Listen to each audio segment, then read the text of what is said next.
بسم اللہ الرحمن الرحیم۔ محرم الحرام کے بارے میں 5 باتیں ایسی ہیں جو ہر مسلمان کو جاننی چاہیے، اس لیے کہ انسان جب کسی چیز کو جانتا ہے تو اس سے صحیح طریقے سے فائدہ اٹھا سکتا ہے۔ جب کسی چیز کے بارے میں جانے گا تبھی وہ اس کی اہمیت کو بھی سمجھے گا اور اس کو کیسے یوز کرنا ہے، کیسے استعمال کرنا ہے، کیسے گزارنا ہے، اس کے بعد ہی وہ جان سکے گا۔ ہوتا یہ ہے کہ محرم الحرام کا مہینہ آتا ہے تو جس کے جو دل میں آتا ہے وہ کر لیتا ہے اور وہ ثواب سمجھ کے کر لیتا ہے، لیکن آج کی اس ویڈیو کے اندر، آج کی اس بات چیت میں ہم کوشش کریں گے کہ محرم الحرام کے بارے میں ہم وہ 5 امپورٹنٹ بات آپ کو بتائیں جو ہر مسلمان کو جاننا چاہیے تاکہ وہ محرم الحرام کے مہینے کو صحیح طریقے سے استعمال کر سکے۔ اس میں سے سب سے پہلی بات یہ ہے جو اللہ تبارک و تعالیٰ نے سورہ توبہ آیت نمبر 36 میں ارشاد فرمایا ہے کہ ان عدت الشہور عند اللہ 12 شہرا فی کتاب اللہ یوم خلق السماوات والارض منہا 4 حرم، کہ اللہ تبارک و تعالیٰ کے یہاں مہینوں کی جو گنتی ہے، مہینوں کی جو تعداد ہے وہ 12 ہے۔ اور کب سے؟ جب سے اللہ تبارک و تعالیٰ نے آسمان اور زمین کو پیدا کیا ہے اسی وقت سے اللہ تبارک و تعالیٰ کے یہاں مہینوں کی جو تعداد ہے، یعنی اللہ تعالیٰ نے مہینوں کی جو تعداد بنائی ہے وہ 12 بنائی ہے، اور ان 12 مہینوں میں سے 4 مہینے ایسے ہیں جو حرمت والے مہینے ہیں، منہا 4 حرم، اس میں سے 4 مہینے ایسے ہیں جو حرمت والے ہیں، جو محترم ہیں، جو برکت والے ہیں، جو فضیلت والے ہیں۔ یہ بات تو قرآن کریم کی آیت سے کلیئر ہو گئی کہ اللہ تبارک و تعالیٰ نے 4 مہینوں کو برکت والا بنایا ہے، محترم بنایا ہے، فضیلت والا بنایا ہے، لیکن وہ 4 مہینے ہیں کون؟ اس کا پتہ نبی اکرم صلی اللہ علیہ وسلم کی حدیث سے چلتا ہے۔ بخاری شریف کی ایک روایت ہے، نبی اکرم صلی اللہ علیہ وسلم نے ارشاد فرمایا ان الزمان قد استدار کہیئتی یوم خلق السماوات والارض۔ ایک لمبی حدیث ہے جس کے اندر اللہ کے نبی صلی اللہ علیہ وسلم نے ارشاد فرمایا ہے کہ زمانہ گھوم پھر کر اسی جگہ پر آ گیا جہاں اللہ تبارک و تعالیٰ نے پیدا کیا تھا، یعنی جس حیت پر اللہ تبارک و تعالیٰ نے زمانے کو پیدا کیا تھا گھوم کر وہ اپنی اصلی حالت پر آ گیا ہے۔ یہ بات کہنے کی ضرورت کیوں پیش آئی؟ اصل میں یہ حدیث حجۃ الوداع کی ہے، جب نبی اکرم صلی اللہ علیہ وسلم آخری حج فرما رہے تھے اس کی ہے۔ کفار مکہ کے یہاں بھی یہ جو حرمت والے 4 مہینے ہیں یہ محترم سمجھے جاتے تھے۔ یہ 4 مہینے کون کون سے ہیں؟ ذی القعدہ، ذی الحجہ، محرم اور ایک مہینہ ہے رجب۔ یہ 4 مہینہ محترم ہے، یہ 4 مہینہ برکت والا ہے، یہ 4 مہینہ فضیلت والا ہے، اور ان 4 مہینوں کی فضیلت کفار مکہ بھی مانتے تھے، اور عرب کے آس پاس کے علاقوں میں بھی جو لوگ بھی تھے، رہتے تھے، آباد تھے، وہ سارے لوگ ان 4 مہینوں کو حرمت والے، فضیلت والے اور محترم مہینے سمجھتے تھے، جس کی بنیاد پر اس مہینے میں یہ آپس میں ایک دوسرے سے جنگ نہیں کرتے تھے، جس کی بنیاد پر اس مہینے میں یہ ایک دوسرے پہ حملہ نہیں کرتے تھے۔ کچھ قبیلے اور کچھ خاندان تو ایسے تھے جن کا گزارا ہی ایسا ہوتا تھا کہ وہ دوسرے قافلوں کو لوٹ لیں، انہیں ڈکیتی کرنے کی عادت تھی، ان کا پیشہ تھا وہ، تو وہ دوسرے قبیلوں پہ، قافلوں پہ حملہ کر کے اپنا گزارا کیا کرتے تھے۔ لیکن ان 4 مہینوں کے اندر جو محترم مہینے ہیں، جو حرمت والے مہینے ہیں، ان 4 مہینوں کے اندر یہ ایک دوسرے پہ حملہ نہیں کرتے تھے، لیکن 3 مہینے چونکہ لگاتار ہیں۔ کون کون سے؟ ذی القعدہ، ذی الحجہ اور محرم الحرام۔ یہ 4 مہینے، یہ 3 مہینے لگاتار ہیں، ان 3 مہینوں میں ان کو دقت ہونے لگتی تھی، ان کا توشہ ختم ہونے لگتا تھا، تو یہ کہتے تھے کہ ان 3 مہینوں میں 2 مہینے تو آتے ہیں ایک ساتھ، اور کسی بار یہ لوگ ڈنڈی مار دیتے تھے اور کہتے تھے کہ اس مرتبہ محرم یہ ذی الحجہ کے بعد نہیں آئے گا بلکہ محرم کے بعد صفر آئے گا،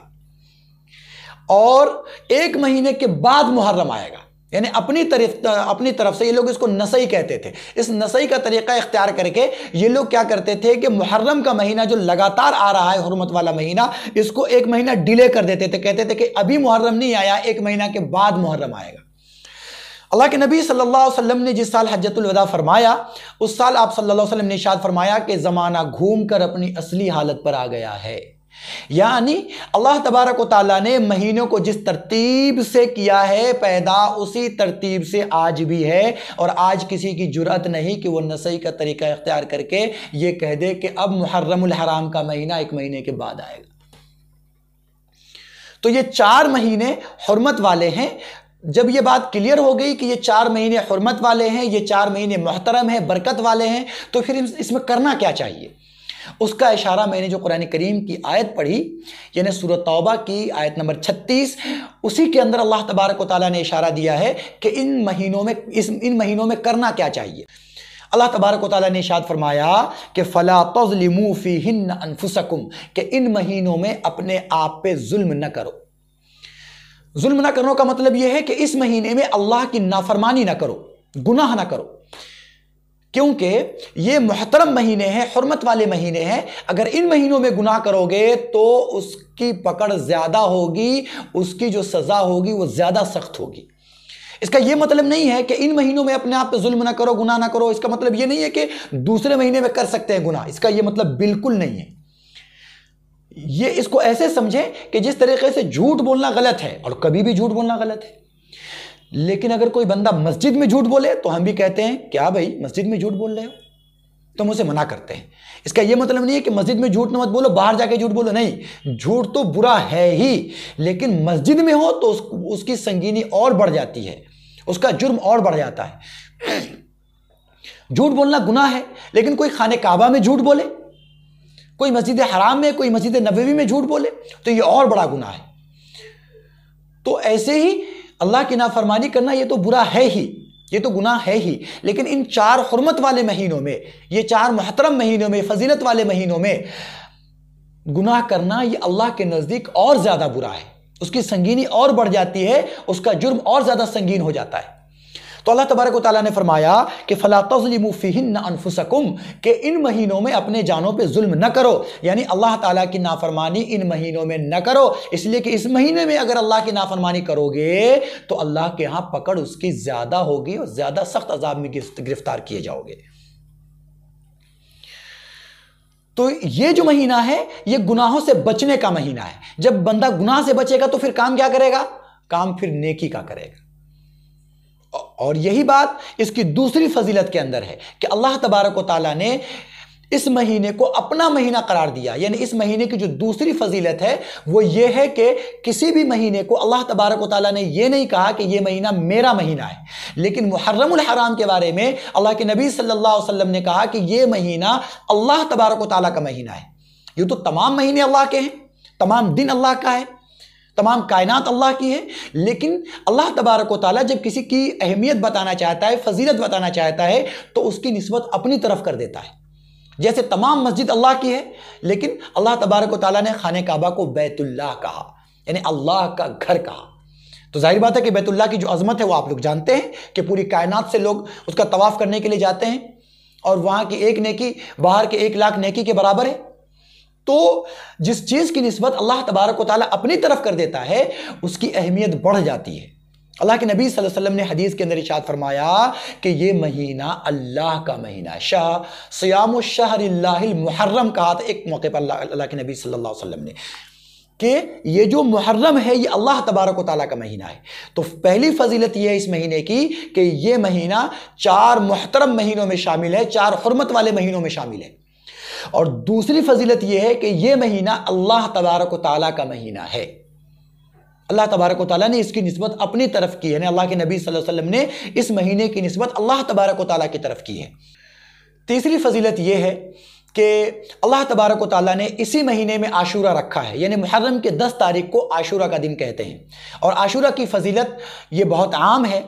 آپ جانتے ہیں کہ اللہ تبارک و تعالیٰ نے عاشورہ کے دن اپنے بندوں پہ بہت سارے احسانات کیے ہیں، لیکن آپ جو تقاریر وغیرہ میں سنتے رہتے ہیں کہ اسی دن حضرت آدم علیہ السلام کو پیدا کیا گیا، اسی دن پہلی بارش ہوئی زمین کے اوپر، اسی دن حضرت ابراہیم علیہ السلام پر آگ گلے گلزار کر دی گئی، اس طرح کی بہت ساری چیزیں آپ سنتے ہیں۔ یہ بہت مضبوط روایتیں نہیں ہیں، بہت ضعیف روایتیں ہیں۔ ہاں، مضبوط روایت یہ ہے کہ حضرت موسیٰ علیہ السلام کو اللہ تبارک و تعالیٰ نے اسی دن فرعون کے ظلم سے نجات دی تھی، اور حضرت موسیٰ علیہ السلام کے لیے دریا کے اندر اسی دن راستہ بنا تھا۔